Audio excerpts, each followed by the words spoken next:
Good morning student. आज हम पढ़ेंगे इन जो ट्रिग्नोमेट्रिक फंक्शन है, अगर उसमें अपने को थर्ड या फोर्थ क्वाड्रेंट में कोई भी अगर एक ट्रिग्नोमेट्रिक फंक्शन आपको दे रखा है तो अदर जो ट्रिग्नोमेट्रिक फंक्शन है उसकी वैल्यू कैसे फाइंड करेंगे। तो आज का अपना टॉपिक है find the value of other 5 trigonometric function if one trigonometric function are is given. अगर आपको कोई भी एक ट्रिग्नोमेट्रिक फंक्शन दे रखा है तो अदर ट्रिग्नोमेट्रिक फंक्शन कैसे फाइंड करते हैं। हमने 10th क्लास में पढ़ा था कि 0 से 90 तक अगर आपके पास कोई भी फर्स्ट क्वाड्रेंट में कोई भी ट्रिग्नोमेट्रिक फंक्शन की वैल्यू दे रखी है तो अदर अपन ट्रिग्नोमेट्रिक फंक्शन की वैल्यू फाइंड कर सकते हैं। लेकिन 11th में हम पढ़ेंगे कि आपके पास कोई भी ट्रिग्नोमेट्रिक फंक्शन अगर वो सेकेंड क्वाड्रेंट में है, थर्ड क्वाड्रेंट में है या फोर्थ क्वाड्रेंट में है तो कोई भी एक ट्रिग्नोमेट्रिक फंक्शन गिवन है तो बाकी जो ट्रिग्नोमेट्रिक फंक्शन होंगे उसकी क्या वैल्यू होगी, कैसे उसकी वैल्यू फाइंड की जाती है, उसके बारे में डिस्कस करेंगे। तो सबसे पहले हमने 10th में कुछ फॉर्मूले पढ़े थे, उनका अपने को नॉलेज होना चाहिए। जैसा कि अपन जानते हैं कि हमने 10th में पढ़ा था कि sine square theta plus cos square theta 1 के इक्वल होता है। सेकेंड कंडीशन थी 1 plus tan square theta is equal to sec square theta, और लास्ट में हम पढ़ेंगे 1 plus cot square theta is equal to cosec square theta. इन तीनों जो आप है फॉर्मूले उनका अपन यूज करके किसी भी क्वाड्रेंट में ट्रिग्नोमेट्रिक जो फंक्शन है उसकी वैल्यू को अपन फाइंड कर सकते हैं। तो देखते हैं कि किस प्रकार से फाइंड क्या कर सकते हैं। सपोज करो कि अपने पास इक्वेशन है, जैसे कि आपको दे रखा है कि साइन थीटा और उनकी आपको वैल्यू दे रखी है कि -1/2 और लिखा है थर्ड क्वाड्रेंट। आपको थर्ड क्वाड्रेंट में साइन की वैल्यू दे रखी है और आपको अदर जो भी ट्रिग्नोमेट्रिक फंक्शन है यानी कि थर्ड क्वाड्रेंट में टेन क्या रिजल्ट देगा, उसके बाद में है कॉट क्या रिजल्ट देगा, साइन दे रखा है तो कोसेक क्या देगा, उसके बाद सेक क्या देगा और कॉस क्या देगा। अपने पास ऑलरेडी अपने को फॉर्मूले पता है, उनका आपको यूज करना है और इनका यूज कैसे करना है और क्वाड्रेंट में वैल्यू पॉजिटिव आएगी या नेगेटिव आएगी उसके बारे में हम डिस्कस करेंगे। कैसे पता लगाएंगे कि पॉजिटिव वैल्यू आएगी या नेगेटिव वैल्यू आएगी। तो उसके लिए सबसे पहला अपना तरीका था कि आपके पास कोई भी क्वाड्रेंट की हम बात करें कि फर्स्ट में ऑल पॉजिटिव होते, सेकंड की बात करें तो सेकंड में हमने अभी पढ़ा था कि साइन और साइन का ऑपोजिट कोसेक है, ये दोनों वैल्यू पॉजिटिव होती है। थर्ड क्वाड्रेंट की बात करें तो थर्ड में अपने पास टेन और कॉट ये दोनों वैल्यू पॉजिटिव, और फोर्थ की बात करें तो कॉस और ये सेक, ये जो ट्रिग्नोमेट्रिक फंक्शन है वो अपने अलग अलग क्वाड्रेंट में पॉजिटिव होते हैं। यहाँ पर ये पॉजिटिव हो गया और यहाँ पर ये वैल्यू पॉजिटिव हो गई।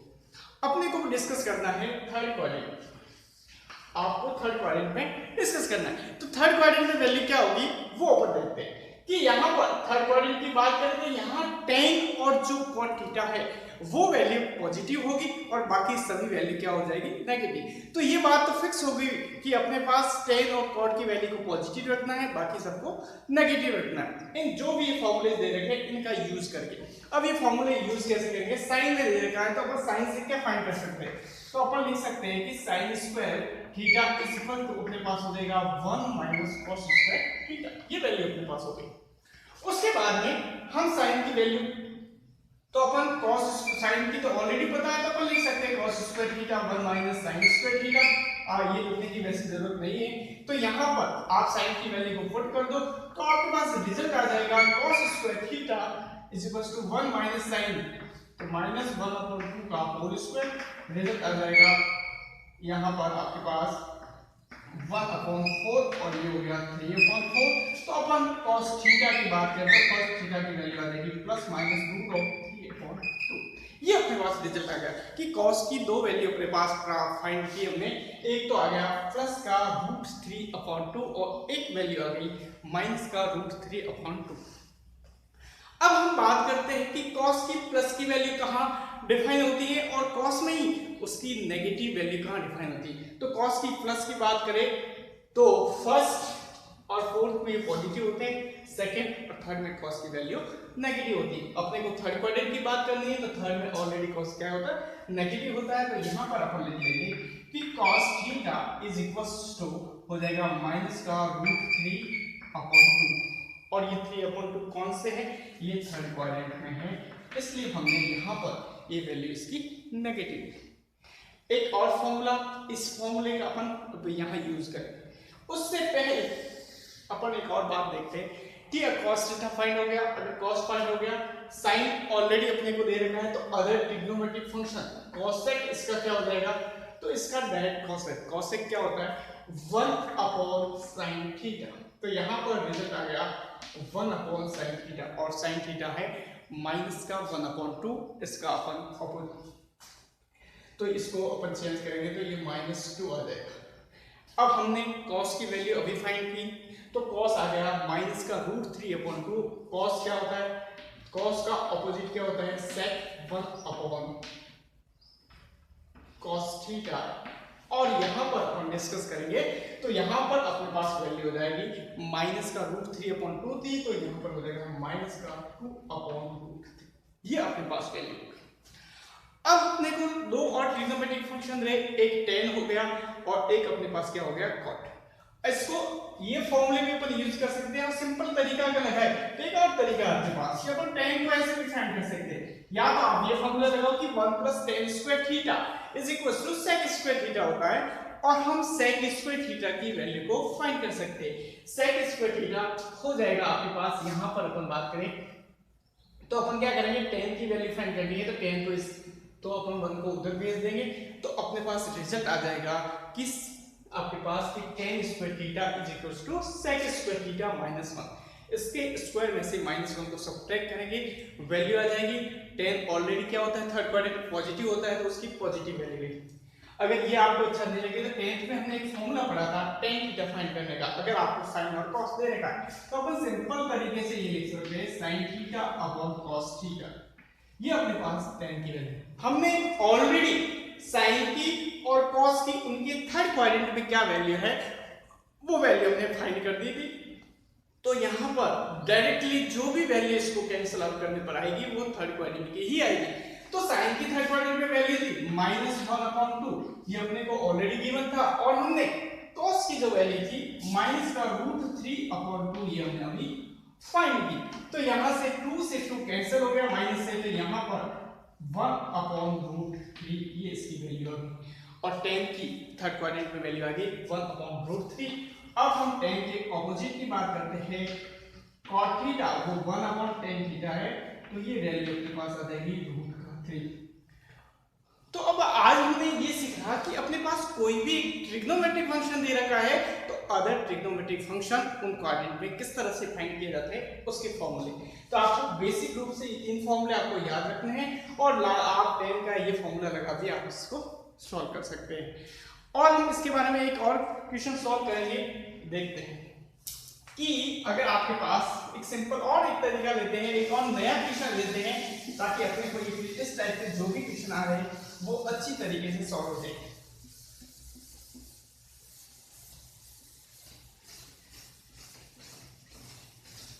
अपन एक नया बुक पे क्वेश्चन लेते हैं कि अपने पास अगर कुछ भी सवाल आ सकता है, ये तो राइट एंगल का आपके पास कुछ भी आ गया कि या अगर आपके पास ये क्वेश्चन आ गया कि आपके पास tan थीटा -5/12, आपको अदर ट्रिग्नोमेट्रिक फंक्शन फाइंड करना है। आपको tan दे रखा है और आपको अदर ट्रिग्नोमेट्रिक फंक्शन फाइंड करने हैं। तो सबसे पहला अपना काम है कि जो कंडीशन या जो भी ट्रिग्नोमेट्रिक फंक्शन अपने को गिवन है उसके रिलेटेड कौन सा फॉर्मूला बन रहा है वो फाइंड करना है। तो जैसे कि tan इसमें आ रहा था, इस फॉर्मूले का यूज करके अदर ट्रिग्नोमेट्रिक फंक्शन फाइंड कर सकते हैं। यहां पर हम बात करते हैं tan थीटा की।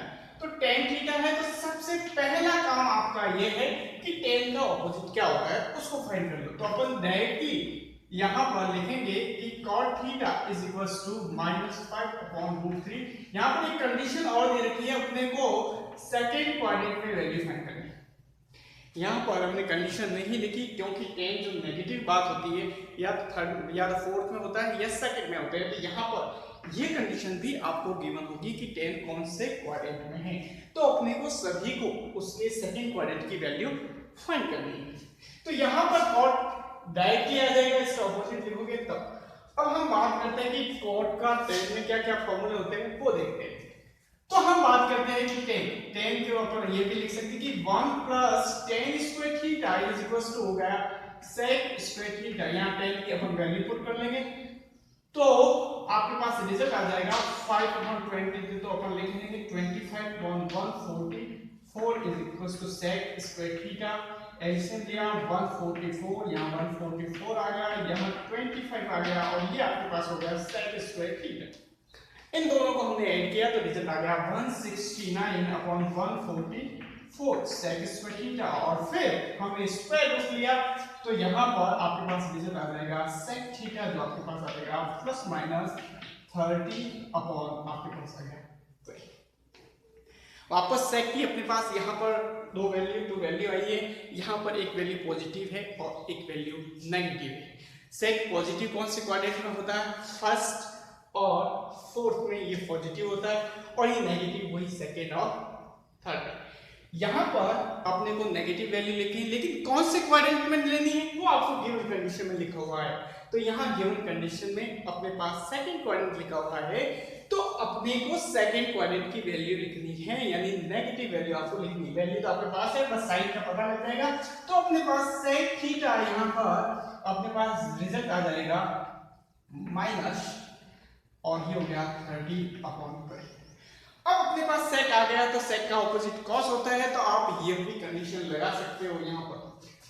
यहाँ पर आप लिख सकते हो कि cos theta is equal to 1/sec theta, और ये 1/sec थीटा अपने पास हो जाएगा माइनस का 12/30। ये कंडीशन। अब अपने पास दो और ट्रिग्नोमेट्रिक फंक्शन रहे, और दो ट्रिग्नोमेट्रिक फंक्शन में एक अपने पास sin थीटा रहा और सेकंड उसका ऑपोजिट है cosec थीटा। तो अपन sin थीटा कैसे फाइंड करते हैं, तो sin के लिए आप तरीका लगा सकते हैं कि आप अगर सिंपल तरीका, अगर आप tan थीटा और थीटा से आप मल्टीप्लाई भी करोगे तब भी आपके पास sin थीटा आ जाएगा। अब यहाँ पर अपन डिस्कस करते हैं कि tan की वैल्यू सेकंड क्वाड्रेंट में आपको दे रखी है, cos की आपने वैल्यू सेकंड क्वाड्रेंट में फाइंड कर रखी है, तो जो अब इस फॉर्मूले का यूज करोगे वो वैल्यू जो आएगी वो sin की भी सेकंड क्वाड्रेंट में आएगी। तो अपन बात करते हैं tan की सेकंड क्वाड्रेंट में होगी -5/12, जो आपको गिवन था।